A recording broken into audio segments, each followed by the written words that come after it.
बे सिख्लाया बा बे हिन्जावा आंखौ गारबाय, जों सानैजों गाज्रि जालायबाय। दाख्लैनिफ्राय सासे फंबाया गोबां मेसेज हरदों आंनो। ओमफ्राय बे समाव नंगौ गोबां टेनसन जायो। नै बिदि सिटुवेसनाव जायफोर देरफुनाय लाइमोन सेंग्रासा सिख्लासाफोरा गोलैयो। इभेन जोंबो मोनसे समाव जाबोदों। एज ए एक्सपिरियेन्स आं नैबेखौहाय शेयार खालामनो गोसो जायो। देरबोफुनाय सेंग्रासा सिख्लासा आगैमोन, नोंथांमोननि थाखाय स्पेसियेलि आंनिफ्राय आंनि बुंनांगौआ मा। दा नैबेखौनो लानानै आं एयारपर्टआव दंफैयो दायो, हटेलाव दङ, मोनसे जायगायाव थांनो नागिरदों। दा बेखौ भिडिअ बानायथार दाख्लैनिफ्राय बे फंबायाबो बुंदोंमोन। आं फंबायखौहाय बिनि जेबो फेस रिभिल खालामलाय नंला, अब्लाबो बिनि SMS जोंनो आं फंनैसोखौ बुंगोन, जायखौ नोंथांमोना सायख'नो हागोन। उन्दैफोर, आंबो इसिबां गोरों नङा, अब्लाबो आंनि मतामतआ मा। बे फंबाया लिरहरदों, बे सिख्लाया आंखौ गारबाय, आं इमान मोजां मोनोमोन, जों सानैजों गाज्रि जाबाय बा जालायबाय। बेनो आंखौ गारबाय, आं थानो हायै बायदि मोनदोंलै आदा। आं रिप्लाइ हरदों मोनसेल', गाबनाय इम'जि गोबां हरदों बियो। ओमफ्राय दा मा खालामनांगौ जेनेबा आं सोंहरदों। बियो बुंदों, बियो गावनो आंखौ माने मोनसे कलेजाव फरायहैनो होननानै बुंना थांदोंमोन, आंखौ थगायबाय। आंनो नोंनि एडभाइस नांगौ आदा, थैनो बायदिल' मोनसै आं।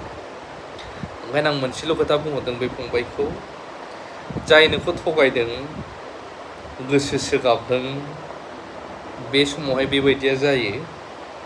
आरो रावनिबो बुजायनाया बे समाव हाबखाया नालाय, ओंखायनो आं रावनिबो बुजायनाया बे समाव हाबा। नाथाय गोसो हमथानो हायोब्ला साक्सेस जानानै देखाय।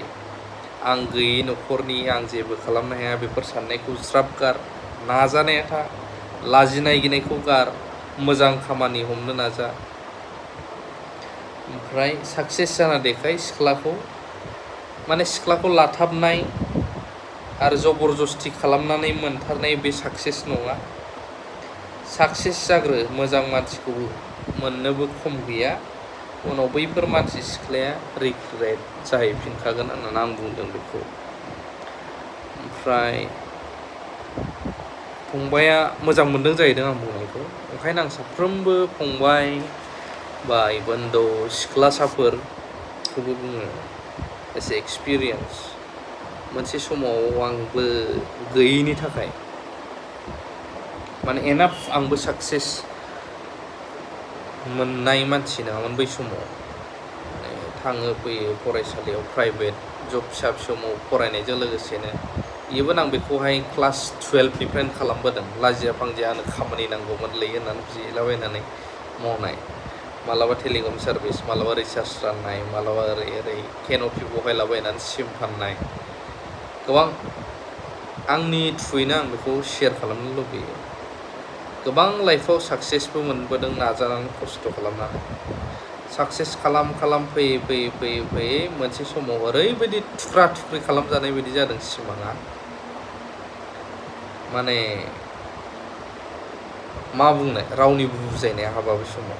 बेखायनो आं बुङो, निस्सय गोसो हमथानो हायोब्ला, साक्सेसखौबो जानानै देखायनो हायोब्ला मोजां मानसिनिबो खमि गैया। आरो साक्सेस, आजिखालि बुङो मानि इज नट एभ्रिथिं। मोजां मोननाय अननायाबो थानांगोन, थाखा फैसायानो नट एभ्रिथिं नंजोबा, सैथो। नाथाय संसार जानाय, थांनानै थानाय, सोलिनाय, मोजां गाज्रि, धोरोमानो होन, जिखुनु बिथिङाव सेकेन्ड इसोर होननानैबो बुङो फैसाखौ, बुहुमाव संसाराव थानाय समाव। बा इसोरनिफ्राय फार्स्ट प्रायरिटि होनाय बायदिबो जासै आजिखालिनि मानसिफ्रा। बेखायनो साक्सेसआ जोबोद गोनांथार, थाखा खामायनायाबो गोनांथार फंबायमोन।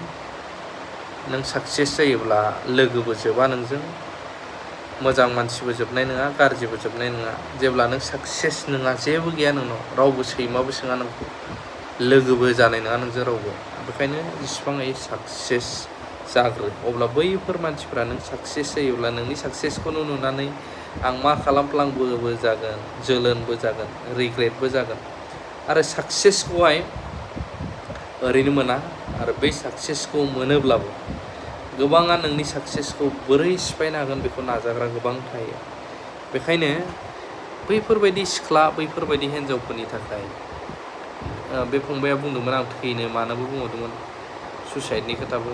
आं बुंदों सुइसाइड मानो जानो नोंलाय, मैया दाख्लै मास मोनसे मास मोननै बा बोसोरसे बोसोरनैजोंसो लोगो मोननाय सिख्लाजों बिनि बोसोर बोसोर सिगांनो जे नोंखौ नोंनि बिमा बिफाया इसिबां खस्थ' मिजिं लानानै खांबाय, बैसोरनि थाखायथ' नों माबा मोनसे साननांगोन। बिमा बिफायाबो गिनाय मोनो गथ'फोरखौ, देरनानै जोंखौबा नायगोन ना नाया, मा खालामगोन बोरै। खिन्थु बेनो, थांनानै था बिमा बिफानि थाखाय जाय जोनोम होदों, नायलां आरो साक्सेसखौ जानानै देखाय। निस्सय बैफोर उनावहाय रिग्रेट जाफिनगोन। बैफोरबो थाखा फैसानि थाखायसो जोगारो नागारो नालाय, नाथाय नोंनि साक्सेसखौ नुफिनोब्ला निस्सय बैसोरबो गावसोरनो रिग्रेट जागोन आरो लबबो जाहैगोन बिसोर। बेखायनो जेबो खालामनो दरखारबो गैया, रिभेन्स लानोबो दरखार गैया। नों आंखौ बिदि गारदों, नों बिदि खालामदोंबा आं नोंखौ बिदि खालामगोन, लाब गैया, सिरि था। औ आं नोंखौ निमाहा होयो, बे नङा जे निमाहा होबानो जे आंनि साक्सेस जाखांबा आंनि साक्सेसखौ नुबासो नों फैफिनबानो आं नोंखौ आजावगोन, बिदिबो नङा। साक्सेसआ अब्लानो बैसोर रोहो रोहो खालामो। फंबायफोर आं बेखौसो बुङो आरो आंनि एक्सपिरियेन्सआव साक्सेसआ बिराद इम्परटेन्ट। नोंगौ मानसिया 1निफ्राय 50, 60, 70, 80 बोसोरल' जोरो, बेसिमबो थांबावा खायफा। बेनि उनाव नोङो मास्ट थांखानांगोन खि थांखानांगोन। अब्ला बेखिनि समावनो मोजां लाइफ थांनानै थालांनाया जोबोद गोनां। बेखायनो खस्थ'बो खालामनांगोन।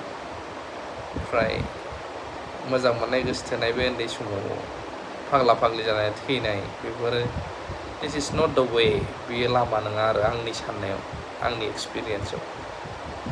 नाजा आरो लोगोसे खुगायावल' नङा इसोर इसोर गोसोआव ला, जायखि जेखि बुङा, ओमफ्राय नाजालांबाय था, साक्सेसखौ मोनोबो। बे आंनि एक्सपिरियेन्स, आं बेजोंनो बुंबाय। लाभ इउ अल।